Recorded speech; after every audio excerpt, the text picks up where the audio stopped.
এইটা পরলাম, ভালো লাগছে আমাকে? খুব সুন্দর লাগছে। ভালো লাগছে বলছে?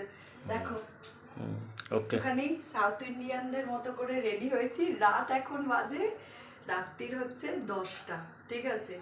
আমরা রবিবার আসামে আছি, মা কামাখ্যার দর্শন আজকে মন্দিরে আমরা প্রবেশ করেছি, ভোগও খেয়েছি, আরতিও দেখেছি, সব কিছু করেছি, কিন্তু যে মায়ের যে মেন গর্ভগৃহে সেটা যাওয়ার জন্য আমাদের এখন লাইন দিতে হবে। এখন যদি আমরা লাইন দিই ঠিক 5টার সময় আমরা সেই কুপন সংগ্রহ করে তারপরে, এবং প্রত্যেকটা জনকে লাইন দিতে হবে, মানে যতজন আমরা আছি ততজনকে লাইনে দাঁড়িয়ে, ঠিক ওই জন্য কথায় বলে না, কষ্ট না করলে কোনো জিনিসই হয় না, ঠিক সেই রকমই ব্যাপারটা।